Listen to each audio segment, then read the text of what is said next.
Good evening, नमस्ते, राम राम। देखो प्यारे बच्चों, अपन 12th क्लास की हिंदी की क्लास के लिए यहाँ पर एकत्रित हुए हैं। आप जिसने अभी चैनल को सब्सक्राइब नहीं किया है वो चैनल सब्सक्राइब करें और यानी कि हिंदी को अच्छे से अच्छे मार्क लाने के लिए यानी कि आप चैनल पर आएँ। जो यानी कि साल भर हम पढ़ा है उसको हम रिवीजन करेंगे कुछ चंद मिनटों में, घंटों में, यानी कि एक तरह से हम सारे सिलेबस को 2 या 3 दिन में पूरा कवर करने की कोशिश करेंगे। ठीक है बच्चों, आइए जल्दी से आ जाइए, चैनल पर आइए, लाइव आइए और 12th क्लास के लिए आप अच्छे से अच्छे मार्क लाने के लिए आप ऑनलाइन क्लास में केलम कैरियर इंस्टीट्यूट में आपका स्वागत है। मैं सुरेश चंद सैनी आपके लिए 12th क्लास के लिए जो बोर्ड एग्जाम है उसके लिए आपके लिए बहुत अच्छे क्वेश्चन लेकर के यानी कि हम यहाँ पर उपस्थित हुए हैं और उससे आपके मार्क्स में बढ़ोतरी होगी और आप यानी कि अच्छे मार्क्स ले पाएंगे। आइए जुड़े हुए, देखिए शुरू करते हैं केलम इंस्टीट्यूट के लिए।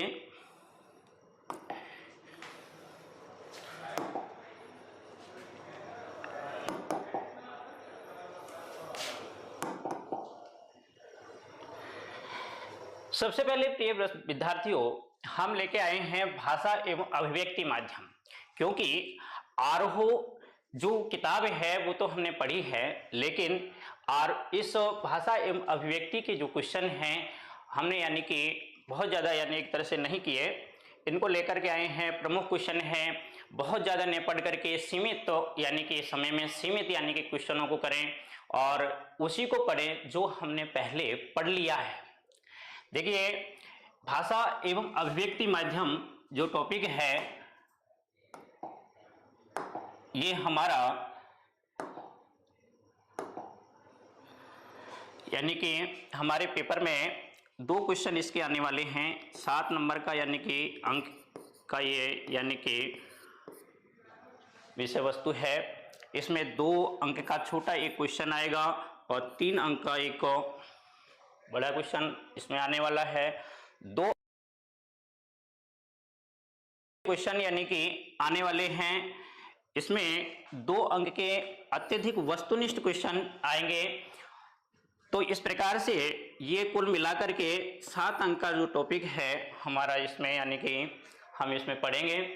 इसमें हम देखेंगे कि 7 अंक में हम छोटे जो क्वेश्चन हैं वो और बड़े क्वेश्चनों के बारे में हम विस्तार से बातें करेंगे।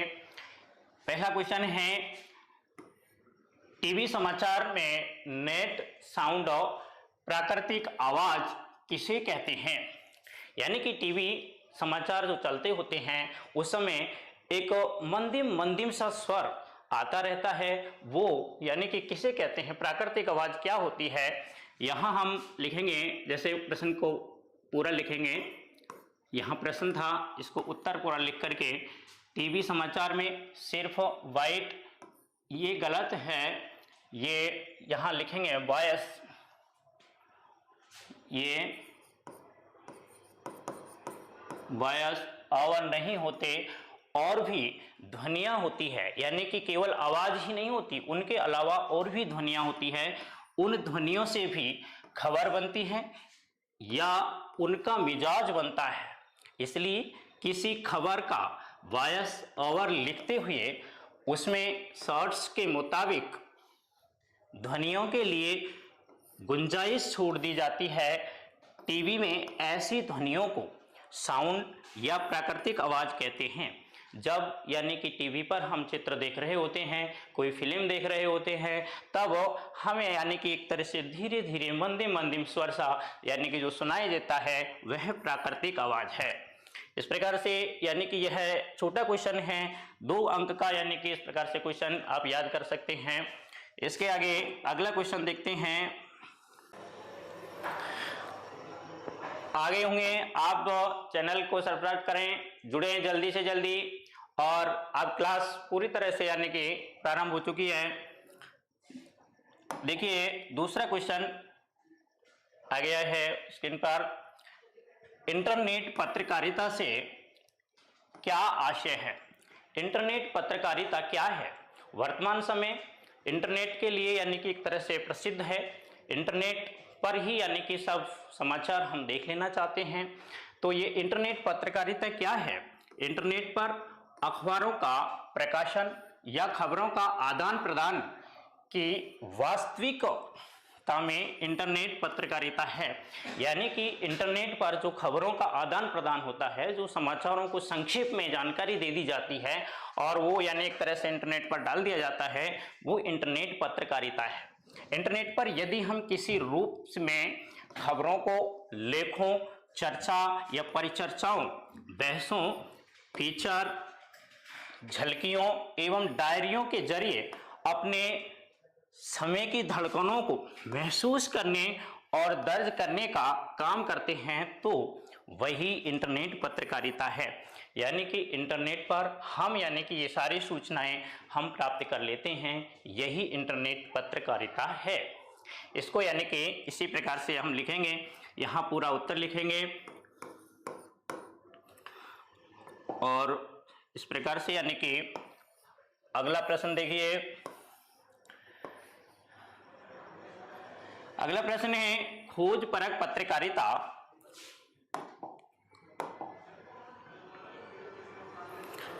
खोज परक पत्रकारिता से क्या यानी कि खोज परक पत्रकारिता होती है? खोज परक पत्रकारिता से आशय ऐसी पत्रकारिता से है जिसमें गहराई से छानबीन करके ऐसे तथ्यों, सूचनाओं को सामने लाने की कोशिश की जाती है।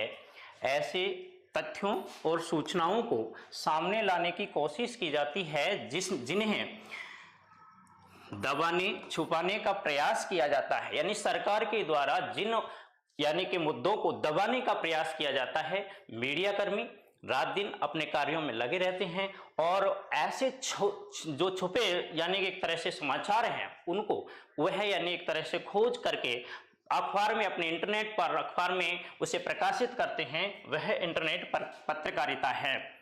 आमतौर पर खोजी पत्रकारिता सार्वजनिक मामलों में भ्रष्टाचार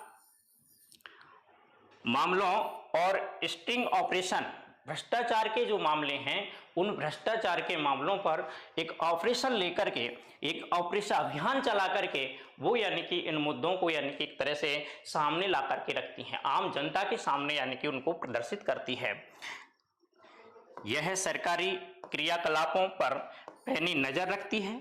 यह जो सरकारी जो क्रियाकलाप है, सरकार क्या काम कर रही है, क्या नहीं कर रही, उसके कार्यों पर ये इस प्रकार के पत्रकारों का बड़ी पैनी नजर होती है। जिस प्रकार से वर्तमान में ऐसा ही जो यानी कि एक तरह से पेपर है, उसको यानी कि खोज करके खोजी जो पत्रकार हैं, उन्होंने उनके सबूत जुटा करके उस पेपरों को यानी कि रिजेक्ट करवा दिया। भ्रष्टाचार के संबंधित उसमें यानी एक तरह से पेपर आउट जिस प्रकार से हुए, ऐसे ही यानी कि जो पत्रकार हैं ये यानी कि इस प्रकार के समाचारों को लेकर के आते हैं और तथ्यों और प्रमाणों के साथ में उस खबर को यानी कि प्रकाशित करते हैं। ये खोजी पत्रकारिता होती है। अगला क्वेश्चन देखेंगे।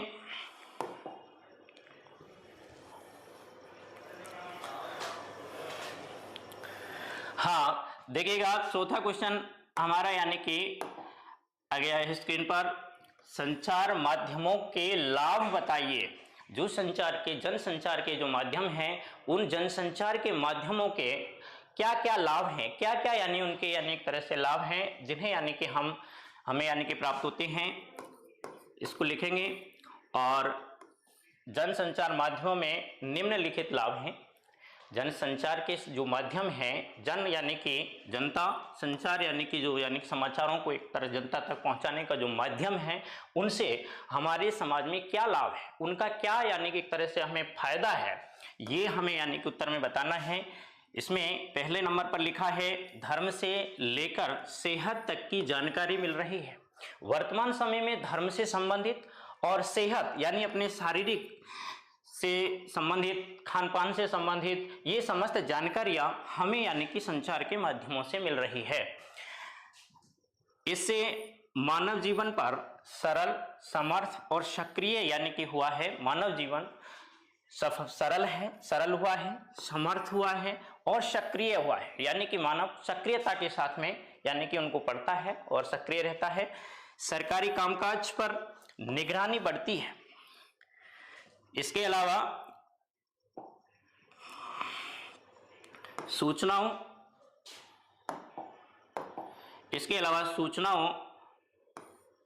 व जानकारियों के कारण लोकतांत्रिक प्रक्रियाओं को मजबूती मिली है।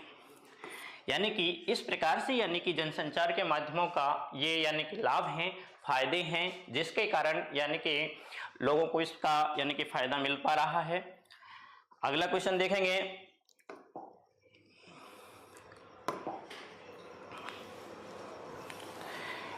अगला क्वेश्चन है स्क्रीन पर 5वां question, print media.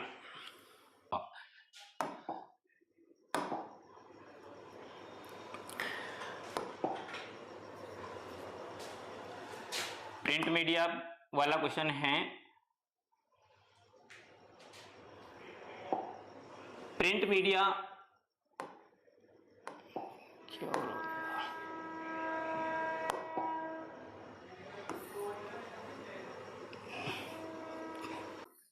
Print media व रेडियो संचार माध्यमों से संबंधित दो कमियां, ये गलत है, कमियां लिखिए। प्रिंट मीडिया और रेडियो संचार के जो माध्यम हैं, प्रिंट मीडिया का मतलब है अखबार यानी कि समाचार पत्र, और रेडियो का संचार का मतलब है रेडियो समाचार पत्र। रेडियो पर आने वाले जो समाचार हैं वो रेडियो संचार कहलाता है, और यानी कि अखबार जो पत्र पत्रिकाएं हैं वो यानी कि प्रिंट मीडिया कहलाता है। इनकी दो कमियों को यानी कि बारे में हमें बताना है। देखिएगा, प्रिंट मीडिया की कमी है कि यह अनपढ़ लोगों के लिए, जो अनपढ़ है उन लोगों के लिए अनुपयोगी है। जो अशिक्षित हैं, अनपढ़ हैं, उन लोगों के लिए यानी कि यह क्या है, अनुपयोगी है, एवं गलतियों और अशुद्धियों के लिए अगले अंक तक इंतजार करना पड़ता है। यानी कि आज जो समाचार आए हैं उनका अगले अंक तक क्या करना पड़ता है, इंतजार करना पड़ता है। एवं रेडियो माध्यम में भाषा वर्तनी की अशुद्धता एवं लंबे वाक्यों की जटिल संख्याओं का प्रयोग करना प्रमुख कमी के अंतर्गत आता है। तो इस प्रकार से यानी कि प्रिंट मीडिया और यानी कि रेडियो की ये दो कमियां यानी कि हमने देखी। प्रिंट मीडिया और रेडियो से संबंधित जो कमियां हैं वो यानी कि इसमें यानी कि लिखनी थी। अब अगला प्रश्न देखेंगे।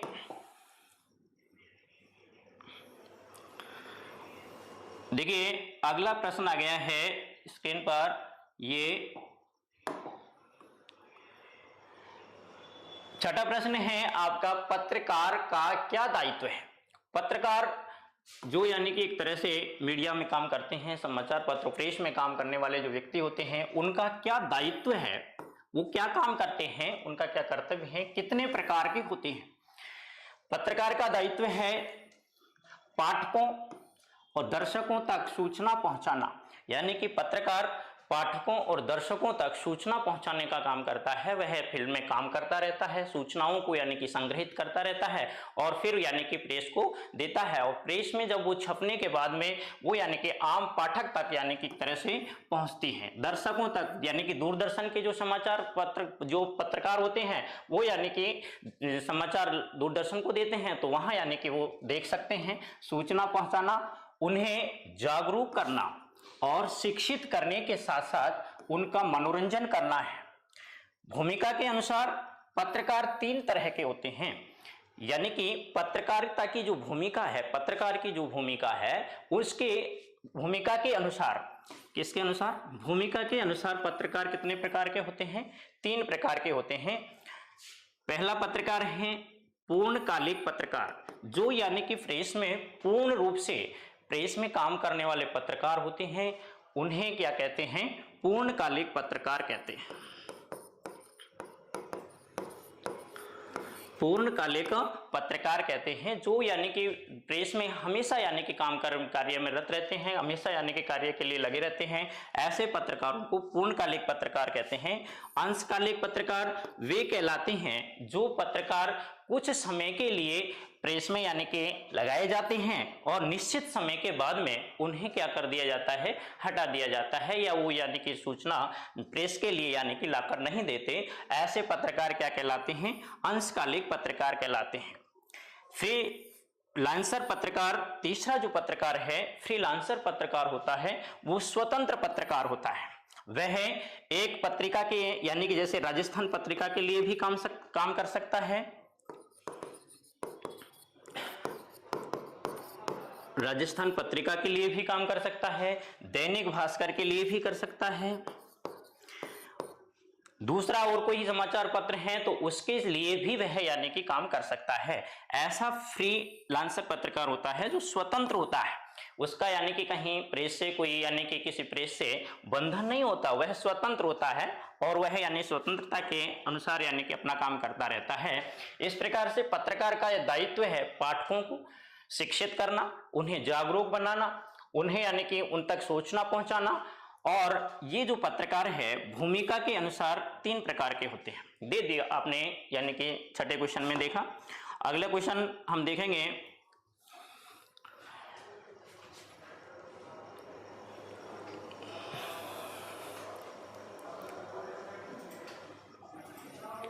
हाँ अगला क्वेश्चन है, फीचर लेखन में किन बातों का ध्यान रखना चाहिए? फीचर लेखन में किन बातों का ध्यान रखना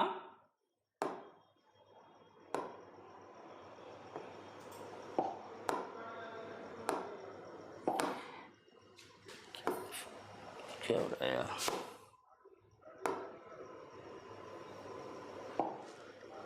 फीचर लेखन में किन बातों का ध्यान रखना चाहिए? इसमें यानी कि हम उत्तर लिखेंगे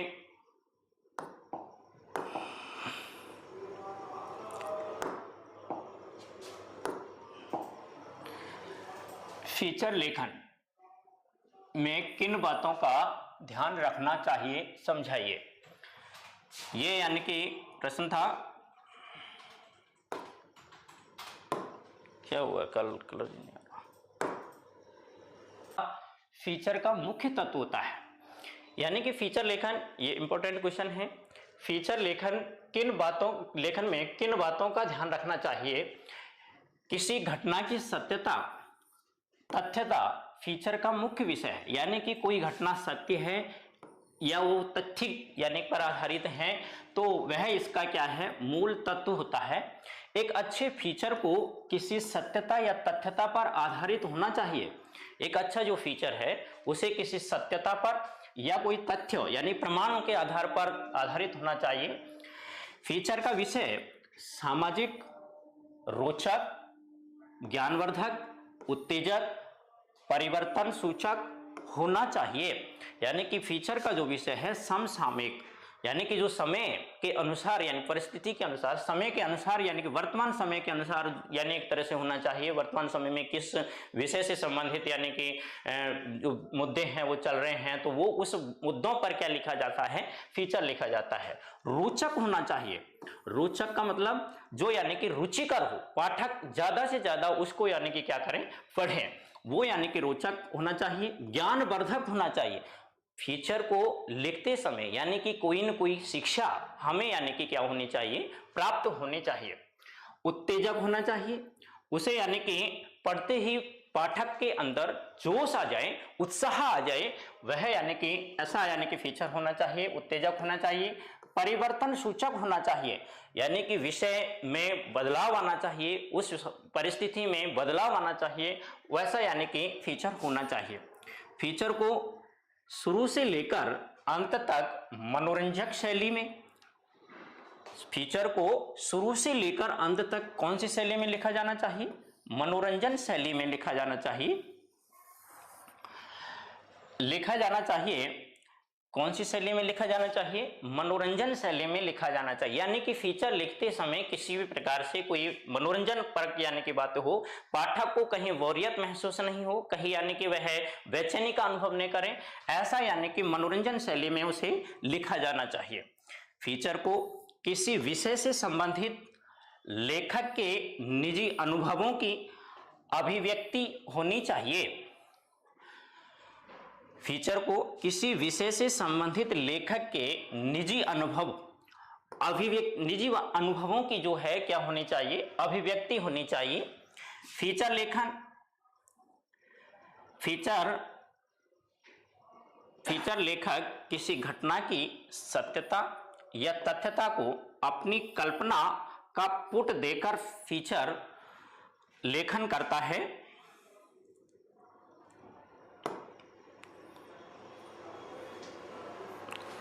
फीचर को सीधा सपाट न होकर चित्रात्मक होना चाहिए। फीचर को सीधा सपाट न होकर कैसा होना चाहिए? चित्रात्मक होना चाहिए।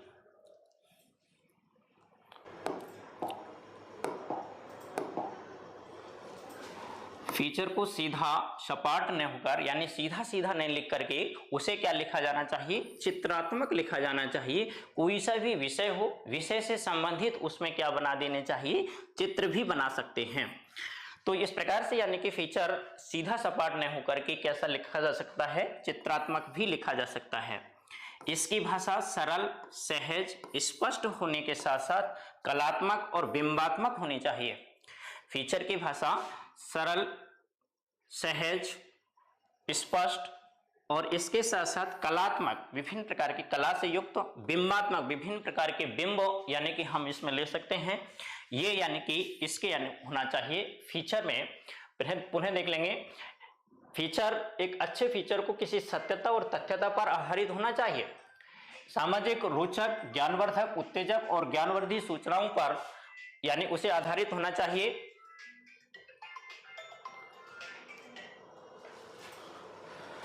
फीचर लेख को सीधा सपाट न होकर चित्रात्मक होना चाहिए, सरल होना चाहिए, सहज होना चाहिए, स्पष्ट होना चाहिए, कलात्मक और बिंबात्मक भी उसकी यानी कि विशेषता है। इस प्रकार से यानी कि ये हमारा बड़ा क्वेश्चन था, 3 नंबर का आएगा। ध्यान से हमें याद करके जाना है। ये बड़ा इंपॉर्टेंट क्वेश्चन है, फीचर से संबंधित क्वेश्चन बड़ा इंपॉर्टेंट है, आपको याद करना है।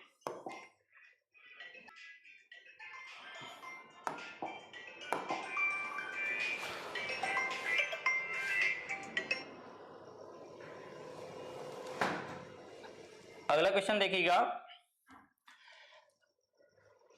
हाँ, सार्थक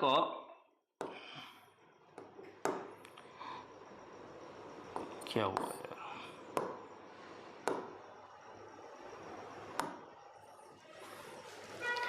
सार्थक आलेख के क्या गुण हैं?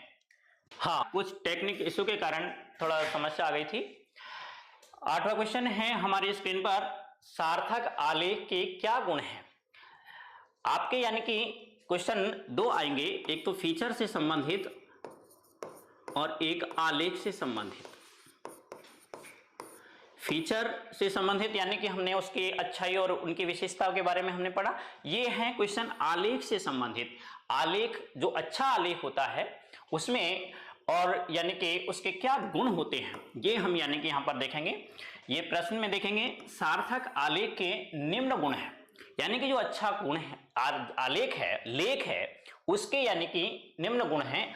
आलेख का आकार संक्षिप्त होना चाहिए। सबसे पहला गुण है उसका कि आलेख जो है संक्षिप्त होना चाहिए, विस्तृत नहीं होना चाहिए, बहुत बड़ा नहीं होना चाहिए। दूसरा उसकी विशेषता है, आलेख में विचारों या तथ्यों की स्पष्टता होनी चाहिए।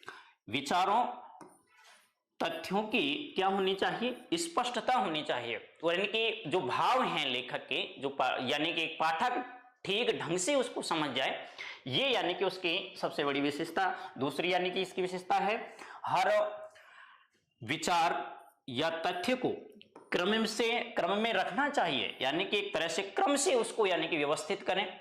ये नहीं कि यानी कि कोई सा भी विचार को दूसरा यानी कि अव्यवस्थित क्रम से यानी कि लिखें।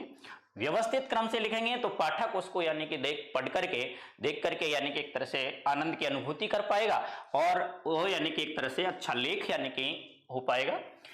अगली विशेषता उसकी जो गुण है, विषय में क्या, क्यों, कहाँ, क्या, क्यों, कहाँ और कैसे, ये यानी कि समाचार लेखन में ये 5 ककार होते हैं, क्या, कौन, कब, कहाँ, कैसे।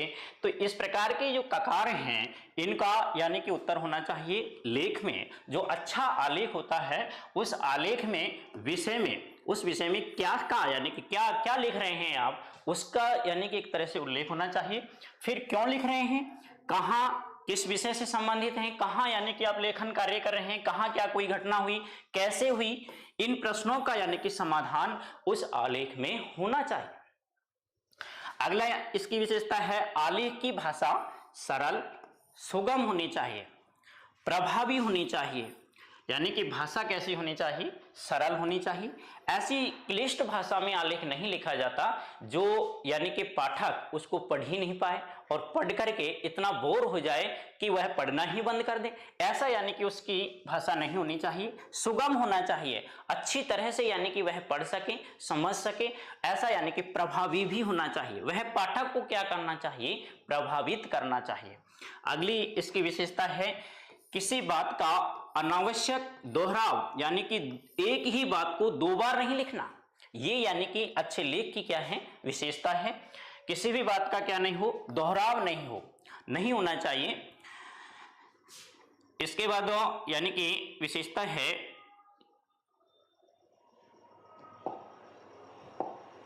सातवीं विशेषता है, लेखक को चाहिए कि वह प्रस्तुति की नवीनता बनाए रखते हुए भी उसमें निजी विचार या भाव न आने दें, अपने भाव और विचारों को न आने दें, अपने विषय से संबंधित यानी कि एक तरह से वो यानी कि भाव नहीं रखें, विचारों को यानी कि न लिखें, भाव नहीं लिखें। जो लेख लिखा जा रहा है उससे लेख के संबंधित विषय वस्तु को ही वह उसमें क्या करें, लिखें। अगले यानी कि उसकी विशेषता है,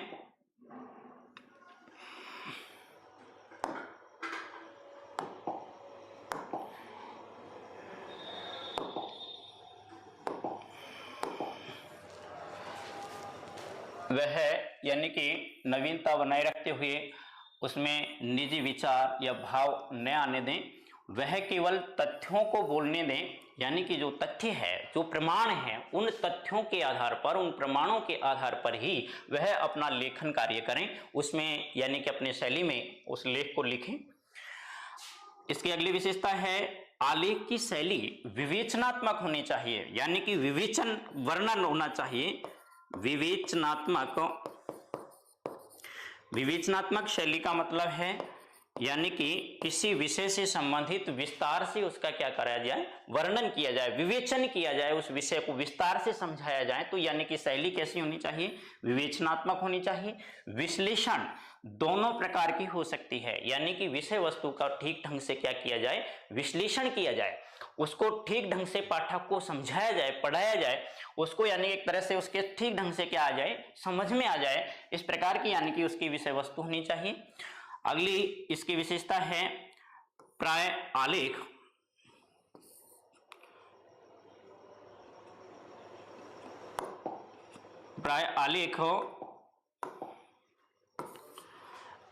ज्वलंत मुद्दों, समस्याओं और अवसरों तथा चरित्रों पर लिखे जाते हैं। यानी कि आलेख का जो विषय है, आलेख लेखन का जो विषय है, ज्वलंत मुद्दे, जो यानी कि समाज में ज्वलंत मुद्दे हैं, बड़ी समस्यात्मक जैसे मुद्दे हैं, ऐसे मुद्दों पर क्या लिखे जाते हैं, आलेख लिखे जाते हैं। समाचार पत्र जो हैं, विभिन्न प्रकार के जो मुद्दे समाज में यानी कि होते हैं, जैसे भ्रष्टाचार से संबंधित, जैसे यानी कि शिक्षा से संबंधित जो मुद्दे हैं, जैसे यानी कि और कोई सामाजिक बुराई से संबंधित मुद्दे हैं, ऐसे मुद्दों से संबंधित यानी कि आलेख लिखे जाते हैं।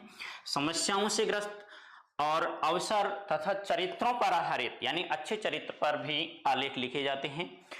अगली यानी कि आलेख की विशेषता है, जिसमें यानी कि जिज्ञासाशील होना चाहिए। यानी कि आलेख लिखते समय लेखक को भी जिज्ञासा यानी कि होनी चाहिए कि आगे क्या हो, और पाठक उसको यानी बड़ी जिज्ञासा के साथ में पढ़ें, बड़े यानी कि जुनून और उत्साह उसकी हो, और इस प्रकार से यानी कि उसकी ये विशेषता होनी चाहिए।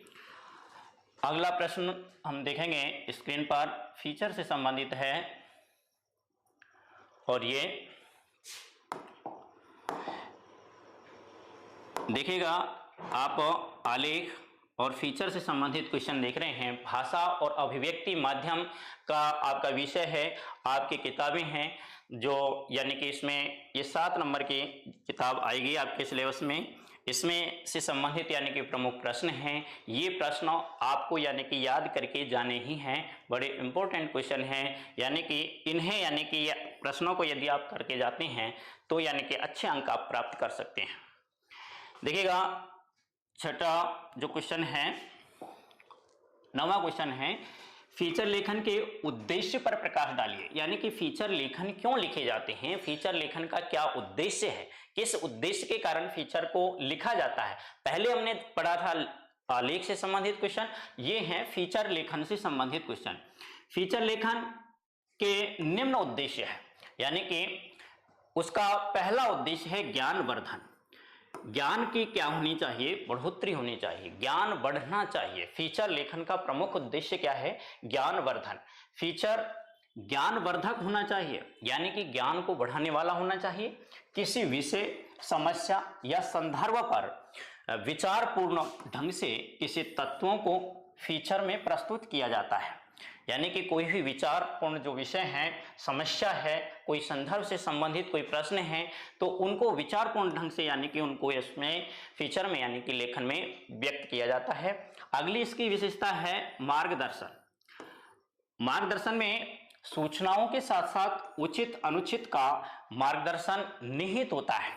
उचित क्या है, अनुचित क्या है, इसको यानी कि पाठक सही ढंग से जान सके, लेखक भी यानी कि उसको अच्छे ढंग से यानी कि उसको बताएं कि ये उचित हो और ये यानी कि लेख क्या है, अनुचित हैं, ये बातें अनुचित हैं। उस विषय में यानी कि उचित और अनुचित को भी मार्गदर्शन के रूप में यानी कि लेखक पाठक को बताए इस यानी कि फीचर में। जैसे सामाजिक कुरीतियों, सामाजिक समस्याओं पर तैयार फीचर, जो सामाजिक कुरीतियां हैं, तो विभिन्न प्रकार की समाज में विभिन्न प्रकार की जो कुरीतियां व्याप्त हैं, उन कुरीतियों से संबंधित हो सकता है, सामाजिक समस्या से संबंधित होता है। ये यानी कि फीचर के विषय होते हैं, जिसमें हम यानी कि फीचर लिख करके लेखक समाज को मार्गदर्शन दे सकता है, यानी कि उसको ये नई दिशा दे सकता है।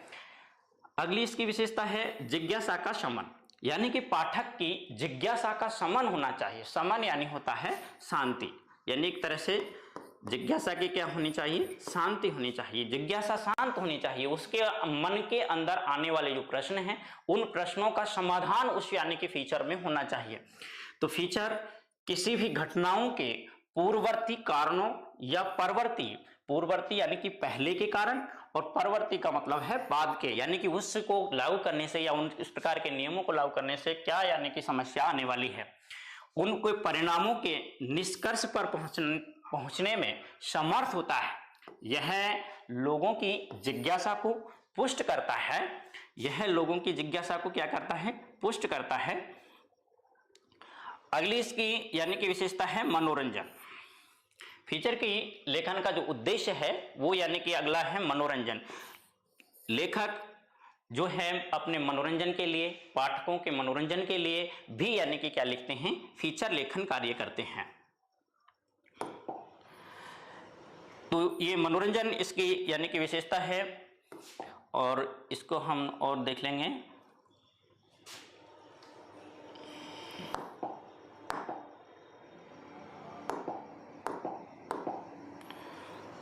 हाँ, मनोरंजन, सभी विषयों पर फीचर मनोरंजनात्मक नहीं होते, यानी कि सभी विषयों पर फीचर हमेशा क्या नहीं होते, मनोरंजनात्मक नहीं होते। उनका कोई उद्देश्य और भी होता है, मनोरंजन ही केवल उसका उद्देश्य नहीं होता, लेकिन उनमें लोगों को रुचि, स्वस्थ मनोरंजन का ध्यान रखा जाता है। यानी कि स्वस्थ जो स्वास्थ्य है उस मनोरंजन का क्या रखा जाता है, ध्यान रखा जाता है। गंभीर विषयों और दुखद स्थितियों पर भी सकारात्मक पक्षों पर भी मनोरंजन से जोड़कर प्रस्तुत किया जा सकता है।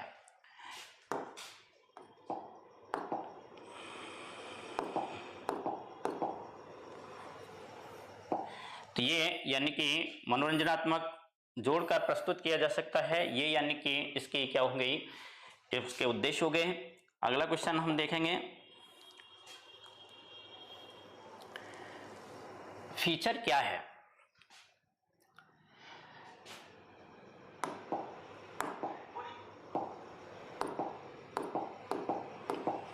हाँ देखिएगा, फीचर क्या है, यानी कि फीचर किसे कहते हैं बताते हुए फीचर और समाचार में कोई 3 अंतर लिखिए। फीचर और समाचार के बारे में हमने पढ़ा, तो फीचर किसे कहते हैं इसके यानी बताना है, और फीचर तथा समाचार में क्या अंतर है, कोई 1 2 3 अंतर जितने भी, यानी कि आप 3 अंतर के लिए कहा है तो 3 अंतर आप यानी कि यहाँ पर लिखेंगे।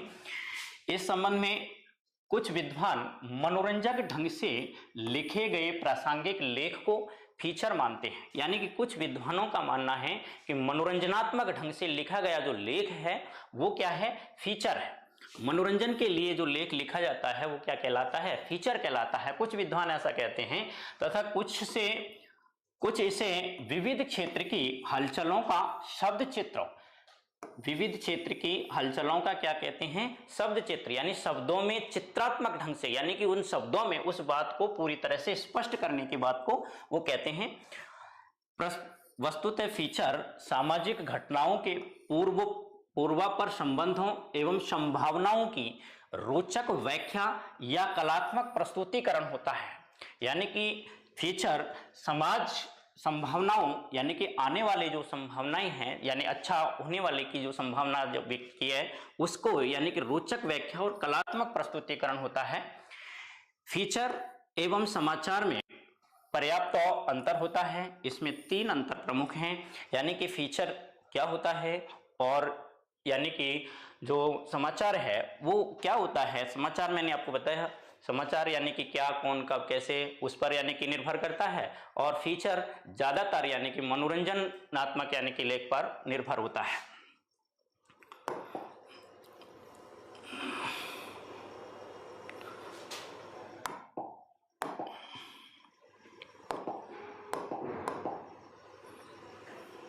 हाँ, फीचर में यानी कि अंतर पढ़ेंगे हम। फीचर लेखन और समाचार लेखन की शैली भिन्न होती है। फीचर लेखन की जो शैली है वो और समाचार लेखन की शैली भिन्न होती है।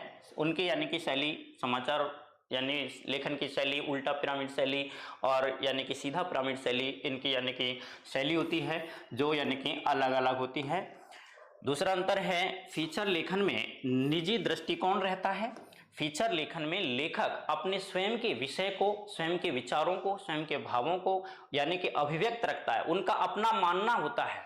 जबकि समाचार लेखन में वस्तुनिष्ठता होती है, यानी जो वास्तविकता है, समाचार जो घटित हुआ है वही यानी कि उसमें लिखा जाता है। उसके अतिरिक्त कोई भी अपनी तरफ से कोई भी यानी कि समाचार या कोई भी खबर को या समाचार को नहीं लिखा जाता।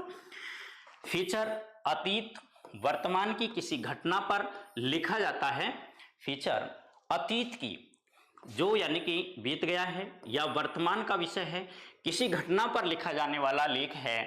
फीचर अतीत या वर्तमान की घटना पर लिखा जाने वाला लेख है, जबकि समाचार समकालीन यानी कि वर्तमान समय में, यानी अपने वर्तमान समय में जो घटना घटित हो रही है उसके बारे में, या तत्कालीन घटना कोई तो तुरंत जो घटना घटित हुई है उसकी घटना पर आश्रित होता है। यानी कि ये प्रमुख अंतर है। फीचर अतीत वर्तमान की किसी घटना पर लिखा जाता है, जबकि जो समाचार पत्र है समकालीन और तत्कालीन घटना पर आश्रित होता है। फीचर लेखन का विषय कुछ भी हो सकता है, यानी कि लेखक उस फीचर लेखन के विषय को अपने मन के मुताबिक यानी कि एक तरह से ग्रहण कर सकता है, परंतु समाचार लेखन में विषय नियत रहता है। जो समाचार घटित हुआ है उसे ही यानी कि समाचार के रूप में प्रकाशित करना होगा, उसे ही उसी प्रकार से लिखना होगा। जबकि फीचर लेखन में लेखक अपने विचारों को, अपने भावों को, अपने मन के जो विचार हैं उनको मनोरंजनात्मक ढंग से लिख करके पाठकों को ठीक ढंग से समझा सकता है।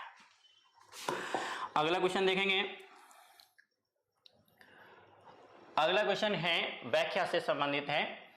ये यानी कि कुछ 10 प्रश्न हमने यानी कि भाषा और अभिव्यक्ति माध्यम से पढ़े, जिसमें से यानी कि आपको यानी कि 7 नंबर का ये भाषा अभिव्यक्ति माध्यम है, उसमें छोटे भी क्वेश्चन होंगे और बड़े भी क्वेश्चन होंगे।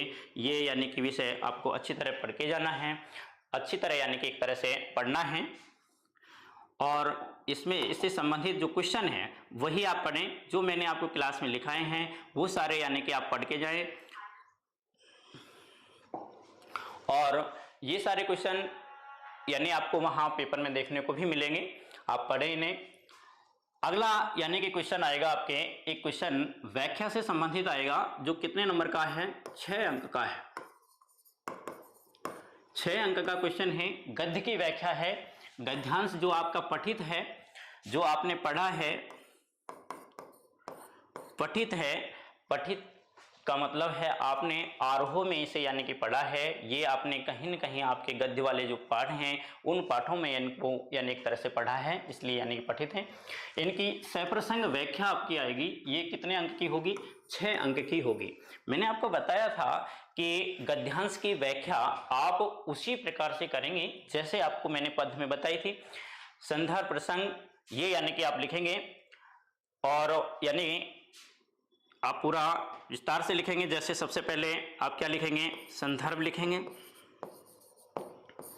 संदर्भ में क्या लिखा जाता है, संदर्भ में लिखा जाता है कि ये गद्यांश, हमें सबसे पहले गद्यांश को पढ़ना है और पढ़ करके ये मालूम करना है कि ये किस पाठ से लिया गया है, कौन सी किताब का कौन सा पाठ है, और वो यानी कि कहाँ से यानी कि ये लिया गया है, कहाँ से अवतरित है।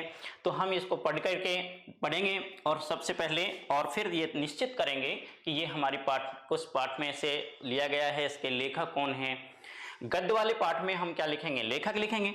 देखिए देखते हैं, यह गद्यांश, यह शीर्षक, यह शीर्ष एक अद्भुत अवधूत है। दुख हो या सुख हो वह हार नहीं मानता, न ऊधों का लेना न माधों का देना। जब धरती और आसमान जलते रहते हैं तब भी यह हजरत न जाने कहां से अपना रस खींचते रहते हैं, खींचता रहता है। मौज में आठों याम मस्त रहते हैं। एक वनस्पति शास्त्री ने मुझे बताया कि उस श्रेणी का पेड़ है जो वायुमंडल से अपना रस खींचता है। जरूर खींचता होगा, नहीं तो भयंकर लू के समय इतने कोमल तंतु जाल नहीं है, जल है,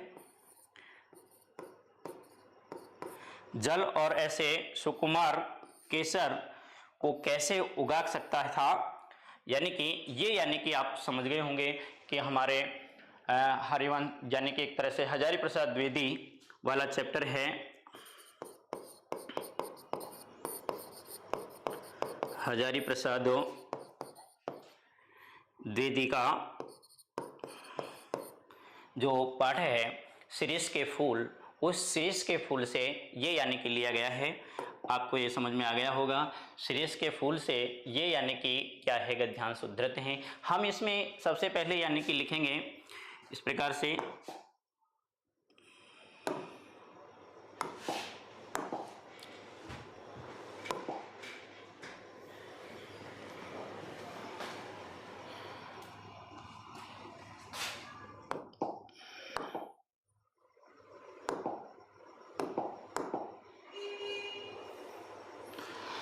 जैसे यहाँ यानी कि हम लिखेंगे, इसकी व्याख्या करेंगे। इसकी व्याख्या करते समय हमें यानी कि विशेष तरह से ध्यान रखना है कि जैसे आपका ये कॉपी का पृष्ठ है, इस कॉपी के पृष्ठ पर आपको उसी प्रकार से व्याख्या करनी है जैसे आपको पहली क्लास में भी बताई थी। एक बार फिर बता रहे हैं क्योंकि ये बड़े अंक का क्वेश्चन है, 6 अंक का क्वेश्चन है। यदि आप इसे छोड़ करके आएंगे तो सीधा 6 अंक का आपका क्या होगा, नुकसान होगा। ये प्रश्न आप छोड़ करके नहीं आना है। इसको यानी कि हम इसी प्रकार से लिखेंगे जैसे यानी कि शुरू का जो पंक्ति है उसको यानी कि यहाँ से लिख देंगे। व्याख्या जैसे प्रश्न है, कोई सा भी जैसा भी प्रश्न है, ये व्याख्या वाला क्वेश्चन यहाँ पर क्रमांक डाल देंगे, जैसे 15वां है तो 15वां लिख देंगे और यहाँ इस गद्यांश की पहली पंक्ति या पहला शब्द लिख करके और लास्ट तक यानी कि जैसे ये लिख सकते हैं, उगा सकता था, उगा सकता था, ये यानी कि आप लिख देंगे। इस प्रकार से डैश लगा देंगे और इसका प्रकार उत्तर लिखेंगे। पहले हम क्या लिखेंगे, संदर्भ लिखेंगे। संदर्भ में हम लिखते हैं ये जो गद्यांश है कहाँ से लिया गया है और इसके लेखक कौन है। जैसे कि हम लिखेंगे प्रस्तुत गद्यांश,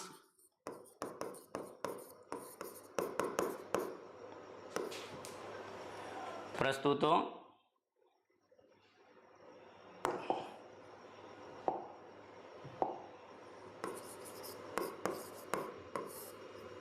प्रस्तुत गद्यांश हमारी पाठ्य पुस्तक आरोह भाग 2 के पाठ शिरीष के फूल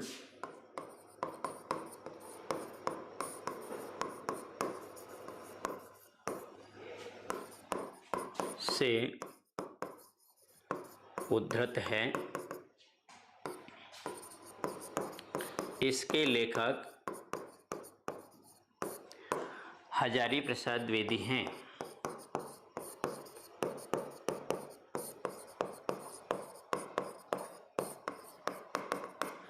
इस प्रकार से आपको ये संदर्भ में 2 लाइन आपको लिखनी है। संदर्भ में आपने लिख दिया ये पाठ किस पाठ से लिया गया है और इसके लेखक कौन है, ध्यान रखना है। गद्य में हमें क्या लिखना है, लेखक लिखना है, जैसे कि आपको बताया था। इसके बाद में हम इसमें यानी कि आप लिखेंगे प्रसंग लिखेंगे, यानी 1 नंबर पर ये लिख दिया, उसके बाद यहाँ 2 नंबर डालेंगे और फिर क्या लिखेंगे, प्रसंग लिखेंगे। इसमें हमें लिखना होता है कि इस जो गद्यांश है ये गद्यांश में क्या बातें बताई गई है, क्या यानी कि भाव व्यक्त किया गया है, किसके बारे में बात की जा रही है। इसमें आपने पढ़ा था गद्यांश जब हमें यानी कि समझ में आया कि इसमें यानी कि एक तरह से जो ये हजारी प्रसाद द्विवेदी जी हैं, ये हजारी प्रसाद द्विवेदी शिरीष के फूल पाठ में से लिया ये जो गद्यांश लिया गया है। इसमें बताया गया है कि शिरीष का फूल उस गर्मी की यानी कि ऋतु में भी वह अपने आप का यानी अस्तित्व नहीं खोता, वह बिल्कुल हरा भरा बना रहता है। वो यानी कि उस गर्मी में जब यानी कि सारे पौधे के यानी पत्तियां गिरा देते हैं, फूल गिरा देते हैं, लेकिन ये शिरीष का पौधा अवधूत की तरह, एक सन्यासी की तरह वो खड़ा रहता है। वो यानी कि न जाने कहां से यानी कि क्या करता रहता है, जल को संग्रहित करता रहता है। तो इस प्रकार से यानी कि आप लिखेंगे एक शिरीष के यानी कि इस गद्यांश में, इस गद्यांश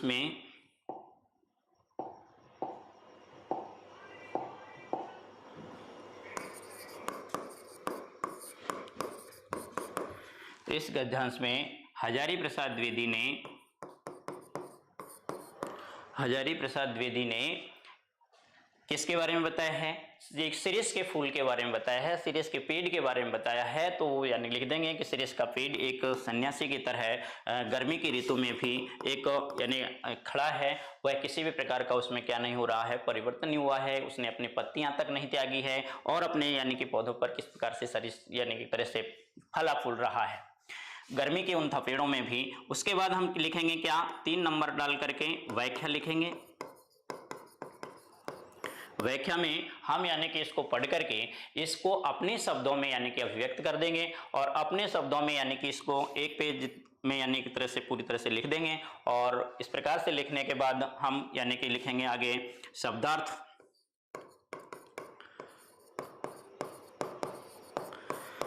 शब्दार्थ हम जैसे इसमें से यानी कि 1-2 शब्द यानी कि हम छांट लेंगे, जैसे याम यानी कि पहर,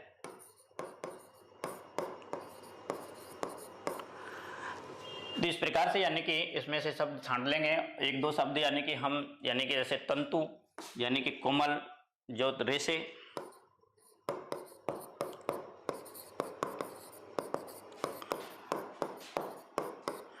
कोमल रेशे। तो इस प्रकार से यानी कि 3-4 शब्द यानी कि हमने इसमें छाट लिए और उसके बाद में हम यानी कि इसमें लिखेंगे विशेष,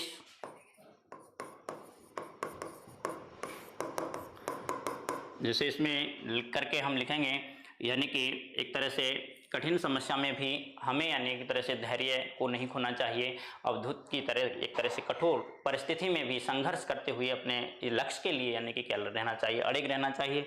जैसे इसमें इसकी जो भाषा है सरल सहज है, यानी कि प्रभाव में है, व्यंग्यात्मक है, यानी कि व्यंग किया है। तो इस प्रकार से यानी कि 2 बिंदु लगा करके हम कम से कम 2 में यानी कि इसको व्यक्त कर देंगे और इस प्रकार से यानी कि हम ये क्या करेंगे, व्याख्या करेंगे। छोड़ के नहीं आना, ये प्रश्न बड़ा इंपॉर्टेंट यानी कि एक तरह से प्रश्न है, 6 अंक का प्रश्न है। आपको इस प्रकार के यानी अच्छे अंक लेने के लिए इस प्रकार के प्रश्नों को पूरा करना है, पूरे विस्तार से करना है। जिस प्रकार से मैंने बताया था, एक बार फिर देख लीजिए, ये 5 बिंदुओं में आपको पूरी व्याख्या करनी है, लगभग 2 पेज तक यानी कि आपको इसकी क्या करनी है, व्याख्या करनी है। उन्हें देखिएगा, संदर्भ आपको पहले लिखना है, उसके बाद में प्रसंग लिखना है, उसके बाद में आपको व्याख्या लिखनी है, फिर जैसे कठिन शब्द लिखने हैं या शब्दार्थ लिखने हैं, उसके बाद आप लिखेंगे विशेष। इस प्रकार से यानी कि इनको आप यानी कि लिखेंगे 1, 2, 3, 4 और ये 5। ये 5 बिंदुओं में आपको व्याख्या करके आनी है। ये प्रश्न छोड़ना नहीं है, 5 बिंदुओं में विस्तार से हमने लिखाना है। ये संदर्भ में हम केवल 2 बातें लिखते हैं कि ये गद्यांश कहाँ से लिया गया है, इसके लेखक कौन है। केवल इन 2 बातों का हमें ध्यान रखना है, कहाँ से लिया गया है और लेखक कौन है। प्रसंग में हमें लिखना होता है कि ये गद्यांश में क्या बात लेखक के द्वारा अभिव्यक्त की गई है, उसको यानी कि किस बात पर यानी कि एक तरह से स्पष्ट कर रहे हैं लेखक या कवि, तो यानी उसको यानी कि इसमें 2-3 लाइनों में हम इसको लिख देते हैं। इसके बाद जो व्याख्या है, इस व्याख्या में हम क्या करते हैं, गद्य की व्याख्या में गद्य को पढ़ करके उसे अपने शब्दों में समझते हुए लिख देना है इसमें व्याख्या में, और लगभग 1 पेज पूरा यानी कि व्याख्या का आपको करना है, समझते हुए अपने शब्दों में करना है, ऐसे कि ऐसे इसको नहीं उतारना। ये इसका यानी कि आपको ध्यान रखना है। शब्दार्थ में कठिन शब्द हो सकता है यानी कि कम हो या उनके अर्थ आपको नहीं आते हो, लेकिन फिर भी आप उनमें से यानी कि छांट करके 1-2 शब्द यानी कि आप अर्थ में लिखेंगे और शब्दार्थ के रूप में, फिर यानी कि आप विशेष लिखेंगे। एक लाइन आप यानी कि लिख सकते हैं, इसकी भाषा सरल सहज और प्रभाव में है। ये लाइन आपको यानी कि अच्छी तरह याद है, ये सब यानी कि विद्यार्थी जानते हैं। तो इस प्रकार से यानी कि ये इसकी व्याख्या करनी थी। ऐसे इसी प्रकार से एक और व्याख्या हम देखेंगे जो यानी कि आपके अथवा में आएगी। देखिएगा, ये और व्याख्या, एक व्याख्या और देखेंगे, फिर उसके बाद में दूसरे प्रश्न देखेंगे। पढ़ते हैं। सबसे पहले हम ये तय करेंगे कि ये कौन से पाठ से ली गई है। ये हमें यानी कि मालूम होने के बाद हम यानी कि संदर्भ लिखते समय संदर्भ में यानी कि लिखेंगे कि ये पाठ किस पाठ से लिया गया है, कहाँ से यानी कि ली गई है, कौन इसके लेखक हैं। देखिए, इन बातों को आज 50 से ज़्यादा वर्ष होने को आए, पर ज्यों की त्यों मन पर दर्ज है। कभी कभी कैसे कैसे संदर्भों में से ये बातें मन को कचोट जाती है। हम आज देश के लिए करते क्या हैं, मांगते हर क्षेत्र में बड़ी बड़ी हैं, मांग तो यानी कि हम हर क्षेत्र में बड़ी बड़ी मांगे रखते हैं, लेकिन हम हमारे देश के लिए करते क्या हैं। पर त्याग है, ये त्याग का कहीं नाम निशान नहीं है। अपना स्वार्थ आज एकमात्र लक्ष्य रह गया है। हम चटखारे लेकर इसके या उसके भ्रष्टाचार की बातें करते हैं, पर क्या कभी हमने जांचा है कि आज अपने स्तर पर, 2 बार लिख दिया, ये एक ही है, पर अपने दायरे में हम उसे भ्रष्टाचार के अंग तो नहीं बन रहे हैं, यानी कि हम भी उस भ्रष्टाचार के अंग तो नहीं बन रहे हैं। काले मेघा दल के दल उमड़ते हैं। आपको समझ में आ गया होगा कि यानी कि कौन से पाठ से लिया गया है। काले मेघा, काले मेघा पानी दे। आपने पाठ्यक्रम में एक सिलेबस में यानी कि एक तरह से पाठ है, काले मेघा पानी दे, पानी दे गुड़धानी दे, काले मेघा पानी दे। तो इस प्रकार का यानी कि ये यानी कि पाठ है। तो यानी यहां से हम समझ में आ गया कि काले मेघा दल के दल उमड़ते हैं, पानी झमाझम बरसता है, पर गगरी फूटी की फूटी रह जाती है, बैल प्यासे के प्यासे रह जाते हैं, आखिर कब बदलेगी यह स्थिति। यानी कि इस प्रकार का ये गद्यांश था। इस गद्यांश को पढ़ करके हमारे मन मस्तिष्क में ये बात यानी कि अच्छी तरह आ गई है कि ये गद्यांश किस पाठ से लिया गया है, इस पाठ के लेखक कौन हैं। तो इस प्रकार से यानी कि हम इसको यानी कि देखेंगे आगे।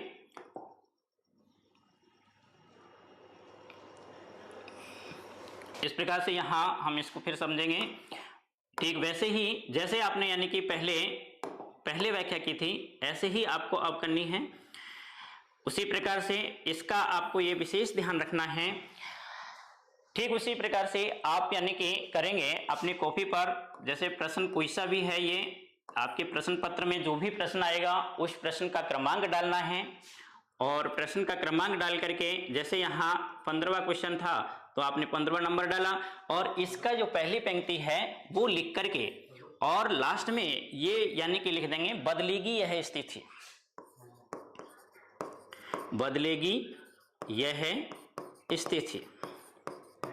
ये यानी कि आपने लिख दिया, ये यानी कि आपने प्रश्न में लिख दिया। ये तो कहां लिखा, प्रश्न में लिखा। इसके बाद में हम यहां उत्तर लिखेंगे, और उत्तर में हम पहले लिखेंगे संदर्भ।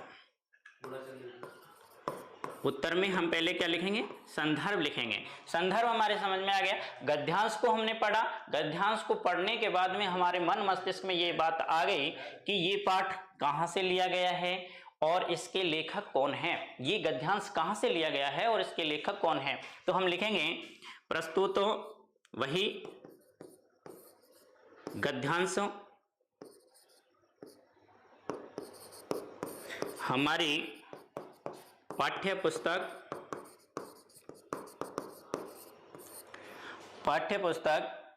आरोह भाग 2 के पाठ काले मेघा पानी दे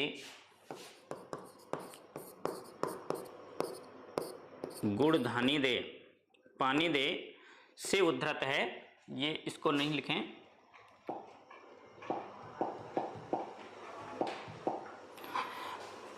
पानी दे से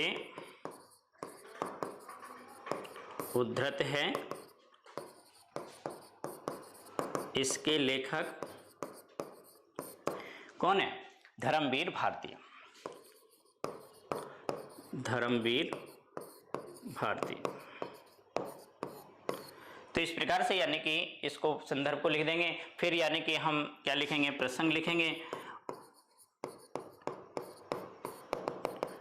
इसमें कि यानी कि हमारी जो सरकार के द्वारा बनाई जाने वाली योजनाएं हैं, उन योजनाओं के बारे में लेखक ने क्या किया है, व्यंग्य किया है। देखिएगा ये स्पष्ट पता चल रहा है। देखो यहाँ पर पानी झमाझम बरसता है, गगरी फूटी की फूटी रह जाती है, बैल प्यासे के प्यासे रह जाते हैं। हमारे यानी कि देश में विभिन्न प्रकार की योजनाएं बनती हैं, सरकारें बदलती हैं और यानी कि विभिन्न प्रकार की योजनाएं बनाती हैं, लाखों रुपए उस योजनाओं पर खर्च करती है, लेकिन फिर भी वह आम व्यक्ति, फिर भी वह यानी कि एक तरह से आम किसान जो आदमी है, आम व्यक्ति जो है, उसकी आवश्यकता की पूर्ति भी तक नहीं होती। अच्छी अच्छी योजनाएं बनती हैं लेकिन वो धरातल पर उतरती ही नहीं है। इसी प्रकार से यानी कि यहाँ पर लेखक ने इन पंक्तियों में व्यंग्य किया है। तो इसमें हम लिख देंगे, इसमें लेखक धर्मवीर भारती ने काले मेघा पानी दे इस संस्मरणात्मक जो लेख है उस लेख के आधार पर इन्होंने अभिव्यक्त किया है। इसमें यानी कि गद्यांश में बताया है कि हमारे देश में विभिन्न प्रकार की योजनाएं बनती हैं लेकिन उनका कोई औचित्य धरातल पर स्तर पर उतर करके नहीं आता, उसको यानी कि लेखक ने क्या किया है, बताया है। इस प्रकार से हम इसको लिख देंगे। इसके बाद यानी कि हम यानी कि व्याख्या लिखेंगे। इस प्रकार से यानी कि डाल करके तीसरे नंबर पर डाल करके हम क्या लिखेंगे, व्याख्या करेंगे इसकी। व्याख्या करते समय हम यानी कि ये ध्यान रखेंगे कि हम हमारे शब्दों को भी इससे यानी कि गद्यांश में जोड़ें। गद्यांश को फिर से पढ़ें, एक एक पंक्ति को पढ़ करके, गद्यांश को पढ़ करके उनको अपने शब्दों में यानी कि आप क्या करें, व्याख्या करें, विस्तार से यानी कि समझाएं, अपने शब्दों में जैसा यानी कि उसको यानी समझा सकते हैं वैसा आपको उसको क्या करना है, समझाना है। विस्तार से लिख करके आप कम से कम क्या करें, एक पेज तक लगभग यानी व्याख्या करें, एक पेज नहीं तो आधा पेज तक या आधे से ज्यादा तक यानी कि आप व्याख्या कर देंगे। फिर उसके बाद में आप लिखेंगे चौथे नंबर पर शब्दार्थ लिखेंगे। शब्दार्थ लिख करके कोई भी यानी कि एक तरह से, जैसे यहां शब्द आया गगरी, तो यहां हम लिख देंगे मटकी। इसको लिख करके हम क्या लिख देंगे, मटकी, उसका अर्थ लिख देंगे। तो इस प्रकार से यानी कि इन शब्दों को छांट करके एक दो शब्द हम और देख लेंगे, और इस प्रकार से एक दो शब्दार्थ का यानी कि टॉपिक हमारी व्याख्या के उत्तर में जो व्याख्या लिख रहे हैं हम, उसमें ये आना चाहिए। यानी 5 बिंदुओं में व्याख्या करेंगे तो यानी कि जो वीक्षक हैं, एग्जाम जो उत्तर जांच करेगा आपका, वो अच्छे नंबर आपको देगा। इसके बाद में आप लिखेंगे 5वें नंबर पर विशेष।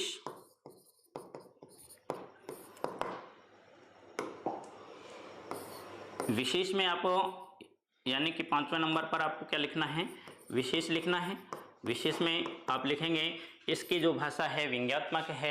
इसमें यानी कि एक तरह से भारत की शासन व्यवस्था और योजनाओं पर जो यानी लेखक के द्वारा क्या किया है, व्यंग किया है, और उस व्यंग को यानी कि इसके किसके माध्यम से बताया, इस संस्मरण के माध्यम से बताया है। इसकी भाषा सरल है, सहज है। इस प्रकार से यानी कि 1 2 3 यानी कि लाइन में आप यानी कि एक तरह से क्या कर देंगे, व्याख्या कर देंगे। इस प्रकार से यानी कि ये व्याख्या वाला क्वेश्चन है, और आप इसको क्या करके आएंगे, पूरा करके आएंगे। व्याख्या के हमने यानी यहाँ पर 2 ही क्वेश्चन लिए हैं, क्योंकि समय का यानी कि अभाव यहाँ पर है। हमने यानी विस्तार से क्लास में यानी कि एक तरह से हमने पूरा विस्तार से पढ़ा है, बहुत सारी यानी व्याख्या हमने पढ़ी है, तो वहां पर हमने अच्छी तरह समझा भी है, आपके समझ में आ रहा होगा। व्याख्या को लिखने का जो तरीका है वो मैंने आपको फिर से एक बार यानी कि फिर बताया है। तो ये प्रश्न छोड़ के नहीं आना है, 6 अंक का है। पद्य वाली जो व्याख्या है वो हम दूसरी क्लास में देखेंगे। यहाँ पर मैंने किसकी व्याख्या ली है, गद्य वाली व्याख्या ली है। आगे देखेंगे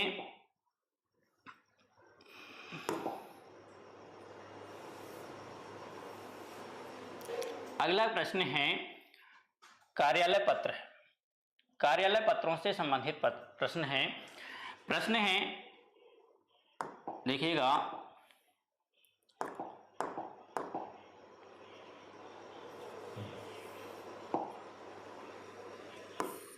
ये प्रश्न है, एक अर्धशासकीय पत्र शासन सचिव शिक्षा विभाग राजस्थान द्वारा आयुक्त माध्यमिक शिक्षा राजस्थान बीकानेर को लिखकर विद्यालयों में शैक्षणिक वातावरण निर्माण हेतु आकृष्ट किया जाए। यानी कि आपको समझ में आ गया होगा कौन सा पत्र है, अर्धशासकीय पत्र। अर्धशासकीय पत्र में मैंने आपको बताया था, अर्धशासकीय पत्र, शासकीय पत्र आपके सिलेबस में हैं। जैसे यानी कि अर्ध सरकारी पत्र हैं, अर्धशासकीय पत्र हैं, निविदा है, ज्ञापन है,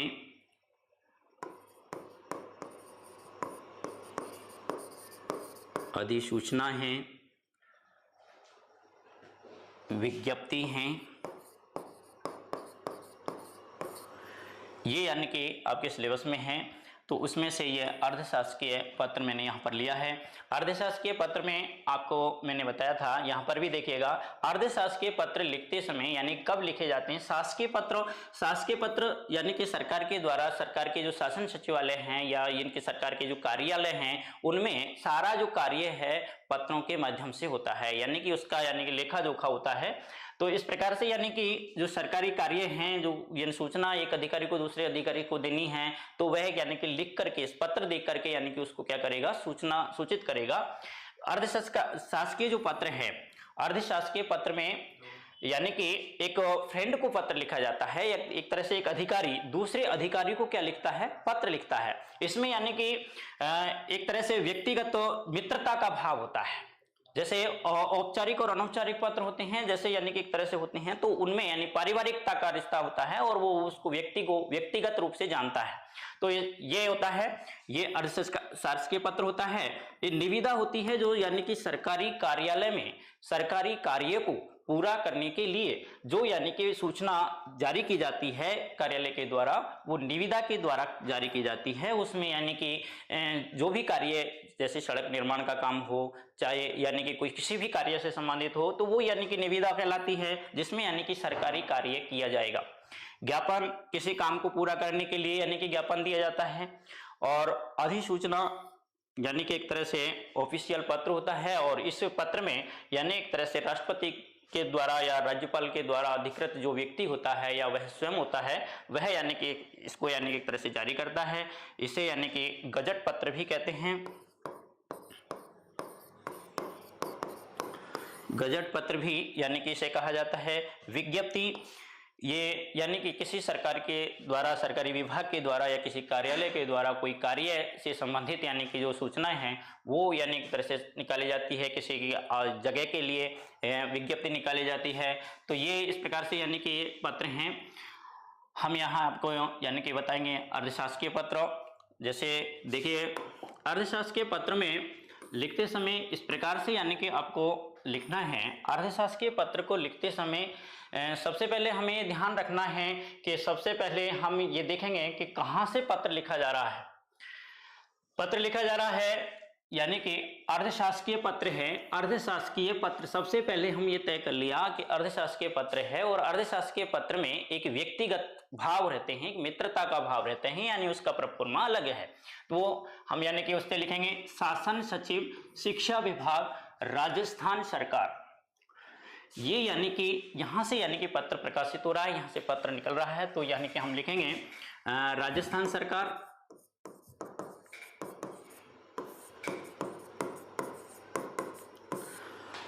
राजस्थान सरकार शासन सचिवालय,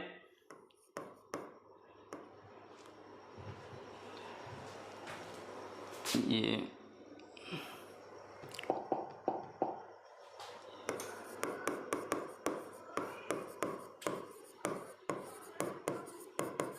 शासन सचिवालय, शिक्षा विभाग,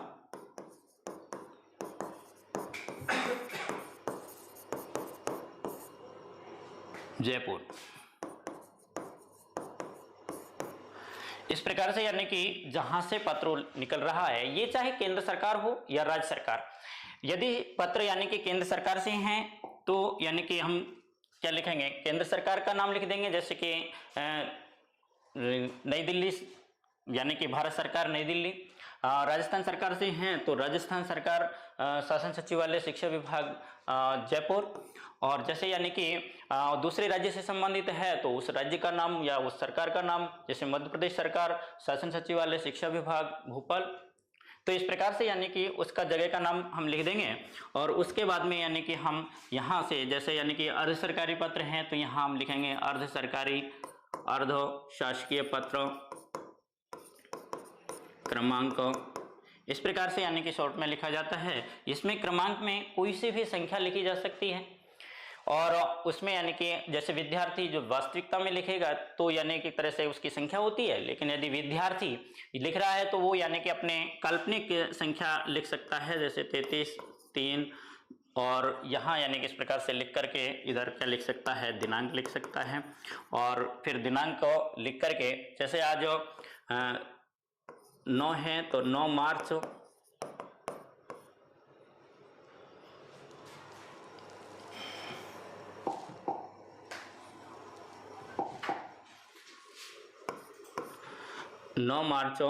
2023। इस प्रकार से यानी कि लिख करके हम फिर यानी कि एक तरह से यहाँ प्रेषक जो पत्र भेज रहा है उसका पता लिख देंगे, प्रेषक का यानी कि नाम लिख देंगे, और वह यानी कि एक तरफ से उस प्रकार से लिख करके फिर यानी कि उसको संबोधित कर देंगे, प्रिय वर्मा जी, प्रिय शर्मा जी, जो भी यानी कि उसका शॉर्ट नाम है वो यानी कि लिख करके हम उसको यानी कि प्रदर्शित कर देंगे। इस प्रकार से यानी कि ये अर्धशासकीय पत्र होता है। देखिए इसको देखते हैं, यहाँ पर हाँ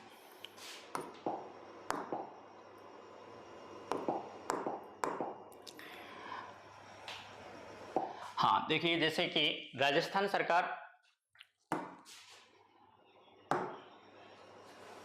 सरकार शासन सचिवालय शिक्षा विभाग जयपुर, यहाँ ऐसे लगा देंगे पूर्णविराम। ये जैसे अर्ध शासकीय पत्र क्रमांक, यानी शॉर्ट में लिखा जाता है बिल्कुल, यानी कि एक तरह से ये जो लाइन है बड़ी इंपॉर्टेंट लाइन है। ये लाइन यानी कि एक तरह से समझ में आनी चाहिए आपके। ये इसका मतलब है अर्ध शासकीय पत्र क्रमांक। अर्ध शासकीय पत्र क्रमांक यानी कि 105वें पृष्ठ पर लिखा जा रहा है। ये दूसरी फाइल है, यानी कि दूसरी फाइल के 105वें पृष्ठ पर लिख रहे हैं। इसका मतलब है आयुक्तालय माध्यमिक शिक्षा राजस्थान बीकानेर, यानी कि जो जिसको यानी कि हम जिससे यानी कि पत्र लिख रहे हैं इसको, तो वहाँ यानी कि ये सन है और उसके बाद में यहाँ लिखा है दिनांक, यानी कि यहाँ विराम लगा देंगे। दिनांक जैसे 6 जुलाई 2023 को पत्र लिखा गया। प्रेषक कौन है? विजय जैन। विजय जैन यहाँ से क्या लिख रहे हैं? पत्र लिख रहे हैं, जो क्या है? शासन सचिव है। शासन सचिव विजय जैन क्या लिखते हैं? पत्र लिखते हैं। किसको? ये यानी कि तरह से जो विभाग है उसको, आयुक्तालय शिक्षा विभाग राजस्थान को। प्रिय वर्मा जी, राजस्थान सरकारी माध्यमिक उच्च माध्यमिक विद्यालय शिक्षा के आधारभूत केंद्र है। ग्रामीण क्षेत्र के अधिकतर विद्यार्थी अध्ययनरत हैं, यानी कि जो सरकारी विद्यालय हैं, जो माध्यमिक और उच्च माध्यमिक हैं, वो विद्यालय शिक्षा के आधारभूत केंद्र होते हैं। उनमें यानी कि शिक्षा का प्रमुख आधार होता है। तो ये ग्रामीण विद्यार्थी यहाँ पर पढ़ते हैं। अतः शैक्षणिक वातावरण निरंतर बनाए रखने के लिए विषय अध्यापकों की नियुक्ति, रिक्त पदों पर समायोजन द्वारा शिक्षण समयबद्ध कार्य योजना एवं शैक्षणिक कैलेंडर अनुसार समस्त गतिविधियां संचालित की जानी चाहिए। इससे उत्तम वातावरण निर्मित होगा। आशा है आप अपनी श्रेष्ठ भूमिका से इस पुनीत कार्य में सफल होंगे। यानी कि इस प्रकार से बहुत विस्तृत नहीं लिखते इसमें, यानी कि एक तरह से सीधा क्या लिखा जाता है? नाम लिखा जाता है। प्रेषक का भी नाम लिखा जाता है, अर्धशासकीय पत्र का भी नाम लिखा जाता है। प्रेषक जो है वो सीधा नाम लिख रहा है और फिर यानी कि वह सीधा पद नाम से नहीं संबोधित करके नाम से संबोधित कर रहा है, और नाम से संबोधित करके फिर पत्र लिखना प्रारंभ उसने कर दिया। यानी कि वह व्यक्तिगत जानता है और व्यक्तिगत जानने के कारण ही वह उसको सीधा यानी कि एक तरह से सूचना दे रहा है कि आप अपने विद्यालयों में, आप यानी कि शिक्षा शासन सचिव हैं, तो यानी कि आप एक तरह से उसको आयुक्तालय को यानी कि एक तरह से पत्र लिखा, तो वो यानी एक तरह से कहते हैं कि आप यानी कि समयबद्ध तरीके से विद्यालयों में नियुक्ति करें, जो रिक्त पद पड़े हैं उन पर समायोजन करें, शिक्षण कार्य समयबद्ध हो, और इसको यानी कि आप क्या करेंगे? निश्चित रूप से संचालित करेंगे। इस पुनीत कार्य को सफल यानी कि होंगे।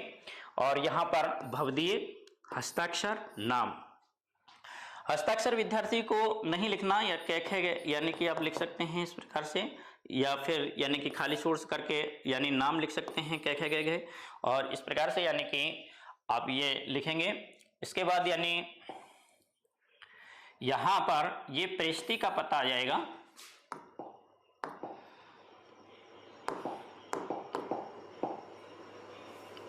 ये प्रेषित का पता, जिसको यानी कि ये पत्र यानी कि मिलना है, उसके नाम पर यानी कि ये इसके इस इधर लाइन में इसके नीचे थोड़ा होना चाहिए था, लेकिन इस पेपर की वजह से यानी स्लाइड की वजह से हमने इसको यहाँ पर थोड़ा ऊपर ले लिया। तो इस प्रकार से यानी कि ये यानी कि पता है श्री संजय वर्मा, आयुक्तालय माध्यमिक शिक्षा बोर्ड राजस्थान बीकानेर का यानी कि जो सचिव हैं, इसको यानी कि पत्र भेजा जा रहा है। ये यानी इस प्रकार से हम इस प्रकार को पत्र को लिखेंगे। तो इस प्रकार से हम ये यानी कि सरकारी पत्र हमने पढ़ा। ये पत्र यानी कि आपके 4 नंबर का आएगा, इसे भी आपको यानी कि छोड़ना नहीं है। ये भी प्रश्न बड़ा इंपॉर्टेंट है, इसे भी आपको करना है। ये पत्र भी आपके कितने अंक का होगा? 4 अंक का होगा। इस प्रकार से यानी कि आप जैसे ये अर्धशासकीय पत्र था, अगले प्रश्न में हम दूसरा प्रश्न देखेंगे। विद्यालय की प्रयोगशाला में सामग्री क्रय करने हेतु निविदा लिखिए। यानी कि निविदा पत्र के बारे में हम इसमें पढ़ेंगे। निविदा मैंने आपको बताई थी, किसी सरकारी कार्यालय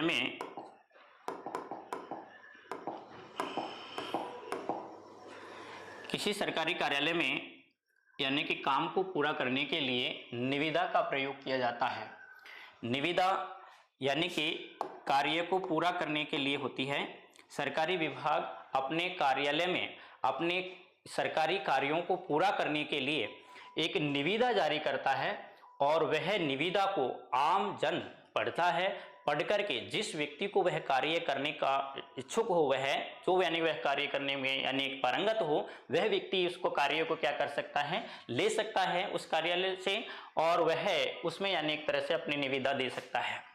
तो इस प्रकार से देखिएगा, विद्यालय की विज्ञान प्रयोगशाला में सामग्री क्रय करने हेतु, यानी हमारा विद्यालय है, कोई भी विद्यालय हो सकता है, उस विद्यालय में आपको प्रयोगशाला के लिए कोई सामग्री क्रय करनी है और उस सामग्री को क्रय करने के लिए एक क्या करनी है, निविदा यानी कि लिखनी है। तो इस प्रकार से हम लिख देंगे। ये यानी कि ये प्रश्न था और यहाँ से हमने इसको लिखना प्रारंभ कर दिया। ये उत्तर हैं। यहाँ यानी कि क्रम संख्या निविदा सूचना 2022-23 और इधर यानी कि हमने लिख दिया दिनांक, जैसे कि 10 जनवरी 2023।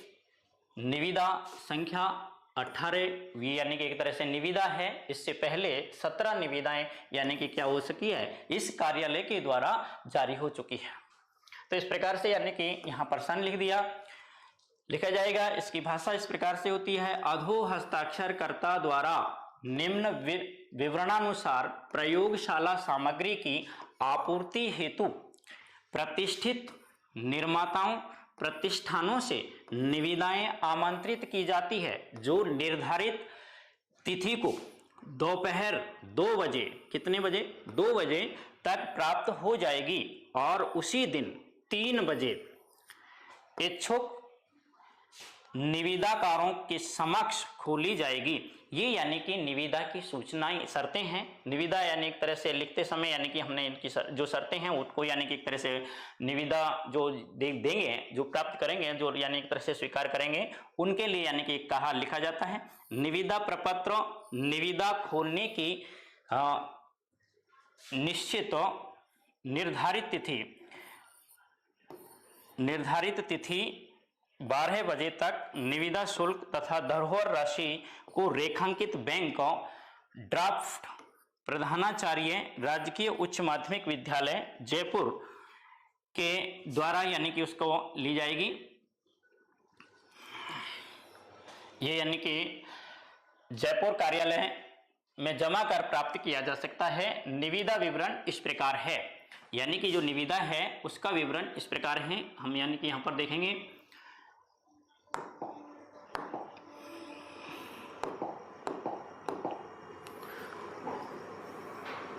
हाँ, तो इस प्रकार से यानी कि हम एक तरह से सारणी बना लेंगे इस प्रकार से, और ये हम इसको यानी कि इस प्रकार से सारणी बना करके भी लिख सकते हैं।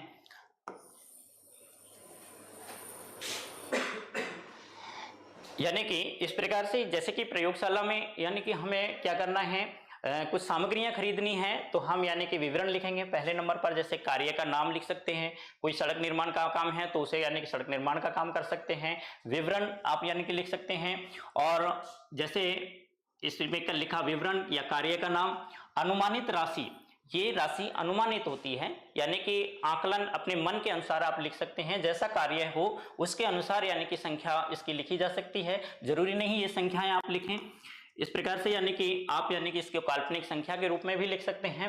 धरोहर राशि, ये आपको ध्यान रखना है, विवरण, अनुमानित राशि, धरोहर राशि, निविदा खोलने की तिथि और निविदा प्रपत्र शुल्क, ये यानी कि इस प्रकार से ध्यान रखना है। और इधर क्या लिखा जाएगा, कार्य का नाम लिखा जाएगा, जैसे जीव विज्ञान से संबंधित कार्य, रसायन विज्ञान, भौतिक विज्ञान, यानी कि इन विभाग से संबंधित कार्य हैं ये अनुमानित, यानी कि प्रयोगशाला के लिए सामग्री खरीदनी है, जो भी सामग्री खरीदनी हो ये यहाँ पर यानी कि विषयों के नाम लिखे गए हैं। और यानी कि जैसे अब सड़क निर्माण से संबंधित यानी कोई निविदा होगी तो हम क्या लिख देंगे, यहाँ पर कार्य का नाम लिख देंगे कि यहाँ से यहाँ तक सड़क निर्माण का कार्य, या फिर कोई यानी एक तरह से कोई और कार्य से संबंधित है तो उस कार्य का नाम यहाँ पर लिखा जाएगा। यहाँ पर अनुमानित राशि लिखी जाती है जो यानी कि हजारों में भी हो सकती है और लाखों में भी हो सकती है। यदि बड़ा कार्य होगा तो लाखों में उसकी संख्या होगी और यदि छोटा कार्य है तो उसकी संख्या छोटी होगी। धरोहर राशि यानी कि इस राशि के मुताबिक होती है जो यानी कि किस तरह से कार्यालय में धरोहर के रूप में सुरक्षित रखी जाती है। तो ये धरोहर राशि होती है, जैसे कि ये अनुमानित राशि है 20,000 रुपए का कार्य है जो यानी कि एक तरह से जीव विज्ञान के लिए सामग्री खरीदनी है और इसमें धरोहर राशि रखी जाती है 2,000 रुपए। तो इसी प्रकार से जैसे कोई 2 लाख का या 20 लाख का काम है तो वहां यानी कि एक तरह से 2,000 हो सकती है, 20,000 हो सकती है धरोहर राशि। तो इस प्रकार से ये धरोहर राशि यानी कि एक तरह से कल्पित है।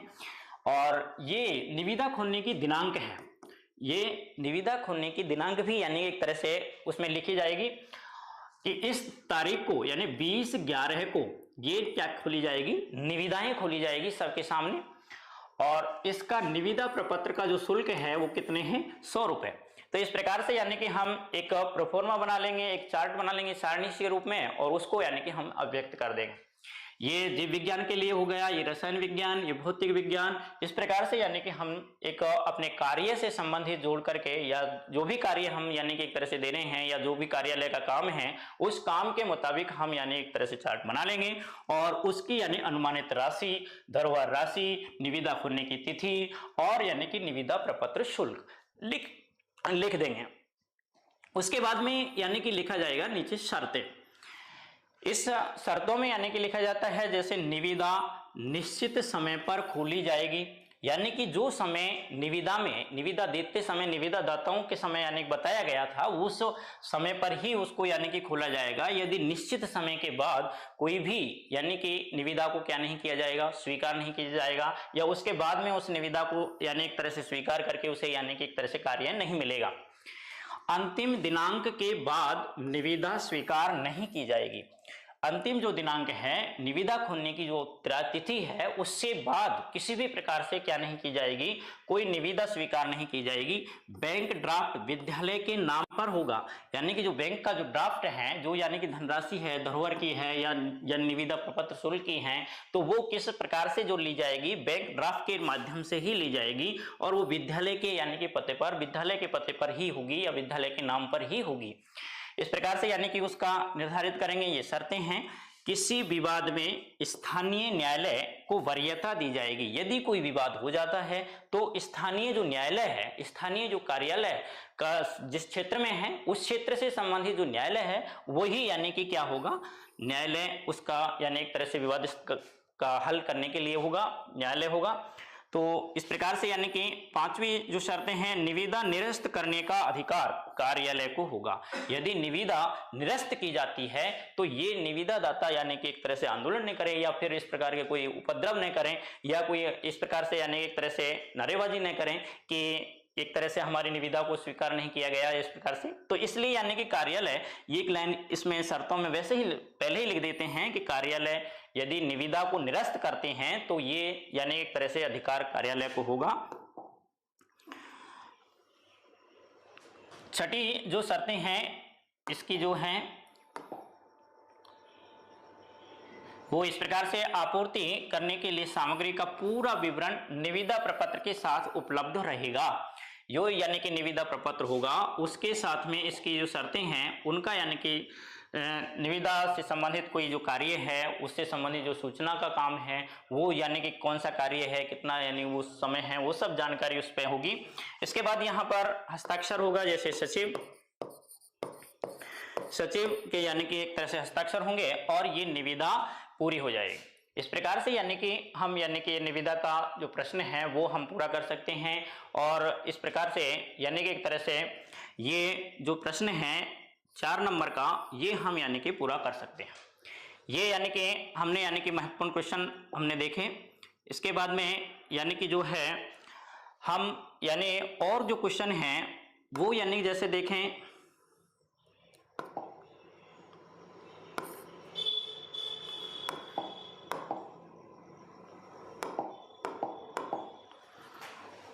इसके और जो यानी एक तरह से अधिसूचना है,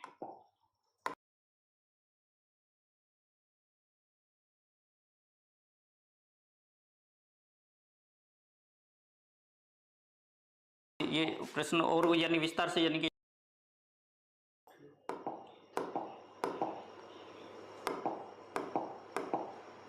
हाँ देखिएगा,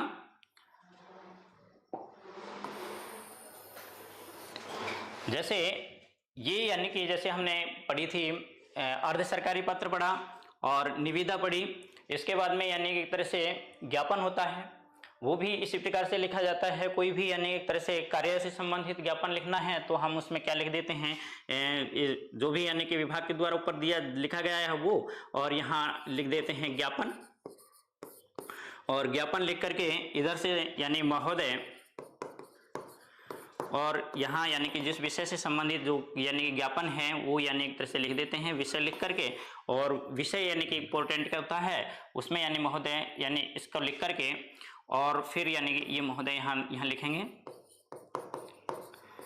महोदय लिख करके हम यानी कि एक तरह से ज्ञापन जैसा यानी क्वेश्चन भी सही कर सकते हैं। और इसके अलावा जो दूसरा क्वेश्चन है जैसे कि अधिसूचना वाला जो क्वेश्चन है, अधिसूचना में भी हम इसी प्रकार से लिखते हैं कि सबसे पहले यानी कि जो अधिसूचना है वो कहाँ से प्रकाशित या जारी की जा रही है, वो कार्यालय का नाम सबसे पहले यहाँ जैसे कि यानी कि एक तरह से लिखा जाए शासन सचिवालय,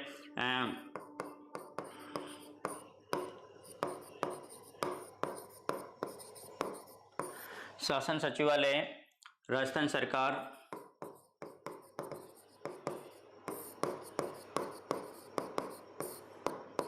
जयपुर। यहाँ यानी कि पत्र क्रमांक संख्या हम लिख देते हैं जो काल्पनिक होती है, कोई भी 1, 2, 11 यानी 111 2, फिर यानी कि एक तरह से लिख दिया अधिसूचना क्रमांक, और इधर लिख दिया जाता है दिनांक। और जैसे कि दिनांक लिख दिया आज कितनी है तो 10 मार्च लिख दें, तो 10 मार्च 2024 लिख दिया। और उसके बाद में यानी कि यहाँ बीचों बीच यानी कि इसके नीचे लिखा जाता है अधिसूचना। अधिसूचना लिख करके इसके नीचे यानी कि एक तरह से लिखा जाएगा अधिसूचना के नीचे, जैसे यानी कि यहाँ हमने यानी कि लिखेंगे अधिसूचना, जहाँ हमने लिखी थी अधिसूचना, और इसके नीचे से यानी कि हम लिखेंगे उक्त विषय अंतर्गत मुझे इस कार्य के लिए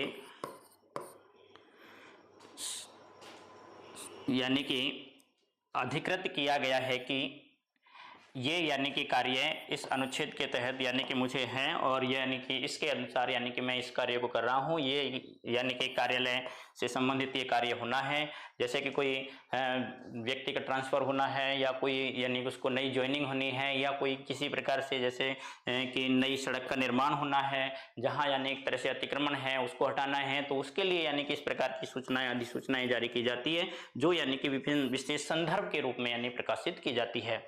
तो इस प्रकार से यानी कि हमने यानी कि छोटे छोटे यानी कि सभी क्वेश्चन हमने लगभग तय यानी किए हैं। भाषा और अभिव्यक्ति माध्यम, भाषा एवं अभिव्यक्ति माध्यम वाली जो किताब है उसके जो प्रश्न हैं 2 नंबर का एक प्रश्न आएगा, एक प्रश्न यानी जो लघुत्तरात्मक है वो 2 नंबर का आएगा, एक जो बड़ा क्वेश्चन है वो 3 नंबर का आएगा। इस प्रकार से यानी कि 5 नंबर, और ये आएगी 4 नंबर की। इस प्रकार से हमने ये 9 नंबर का जो यानी एक तरह से मटेरियल है वो हमने यहाँ पर देखा। इस प्रकार से हम यानी कि और भी अच्छी यानी एक तरह से जो व्याख्या से संबंधित क्वेश्चन है, पद वाले क्वेश्चन हैं, वो यानी कि हम अगले वीडियो में लेकर के आएंगे। और ये यानी कि क्लास यहाँ पर यानी कि पूरी होती है। आप यानी कि पढ़ते रहिए। केलम करियर इंस्टीट्यूट आपके लिए नए नवाचार के साथ में नई नई यानी कि क्लासें, नया यानी एक तरह से विषय के साथ में और आपके साथ में अब तक जुड़ा हुआ है। आपके पेपर बहुत अच्छे तरह से जा रहे होंगे और आगे भी यानी कि आपको आशा है यानी अच्छे ढंग से यानी करके आएंगे। तो इस प्रकार से यानी कि आप यानी कि चैनल को सब्सक्राइब नहीं किया है तो चैनल सब्सक्राइब करें, शेयर करें, अपने मित्रों को यानी कि बताएं। केलम करियर इंस्टीट्यूट जो है हमेशा यानी कि विद्यार्थी हित में काम करता रहा है और करता रहेगा। इस प्रकार से ये आपकी क्लास ऑफ होती है।